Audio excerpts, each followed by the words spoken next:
What I want to do now is take a quick peek at some of the changes in the new Microsoft Office Online. So first thing you'll notice is that it just looks new, and so you've got a newer, brighter site. A couple of things like you'll notice up here, let's look at some of these. So you've got some new images, a new clip art, a lot of new things in there. So if you haven't been there in a while, I think you'll see there's a fresher look on some of those items. And you look here, there you have these partner relationships. So let me scroll down. So on the bottom here you can see these are the partner sites, and what they've done is they've included some free images in the clip art site, and then if you want to go out to those sites you can buy higher res images, or if you have accounts with them. And then if you do have accounts, some of them have free add-ins that you can add to the Microsoft Office package. So if, let's say you're in PowerPoint and you want to look for iStock photos, if you have an account with them, you can just go ahead and use that add-in.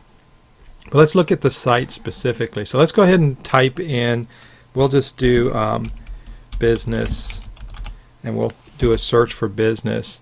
And what you'll notice is that the layout's a little different. So you've got a few layout options here, small thumbnails, large, medium, all that stuff.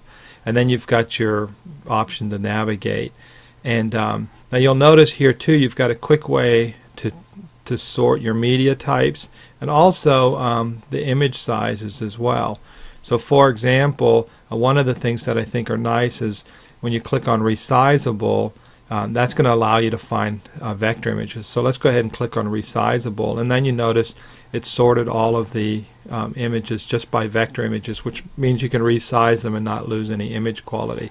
And then you can say, well, I only want small images, or I only want medium size, and you can sort the type. So let's say all you want is photos, and you only want small photos. Well, see, now you have no small photos, so let's go ahead and choose medium and see what we get. So you can see how quick it is to filter that, and of course you can clear your filters here.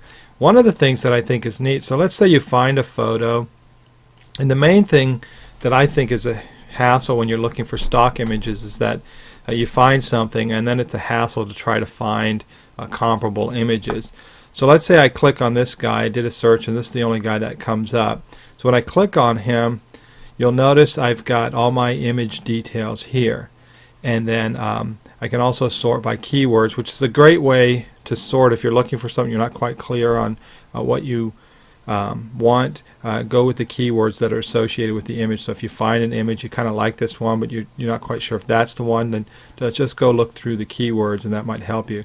One of the things that I think is the slickest is this whole see similar images. So let's go ahead and click that. We can click it down here, and it's always up here as well. So we'll go ahead and click on that. And what it does is it kind of throws all these images, if you think of it, kind of like on a table.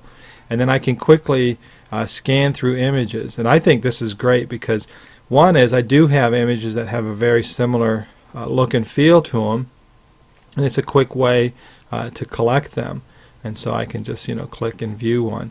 Now what you'll notice is the ones that I've looked at show up here on the side pane, so that's kind of nice. You have like a reservoir of images that you've already previewed. So let's go backwards and let's go find something else. So we'll do dog. We'll do search for dog, and let's say in this case we're going to click on a vector image. It's kind of funny that she shows up. Well, I guess it's hot dog. So you'll notice now that dog showed up here. So all of the images that I searched for, so those are going to be here. So it's another way to quickly scroll through them. When I'm clicking on the image and I go to the details, now this particular image is associated with the style. So I can go ahead and click on that style, and what I'm going to do now is get all the images in that particular style. So let me click on another one, and we're going to do see similar images, and then we'll see what it does. And so same thing, it kind of throws all of those similar images, and then I can just load those up, and you can see that it's storing those for me here, and then I can easily revisit the ones that I've already looked at. So some of the neat changes, there's more stuff in there, but these are some of the neat ones that I like about Microsoft Office Online, and some you may not have been aware of.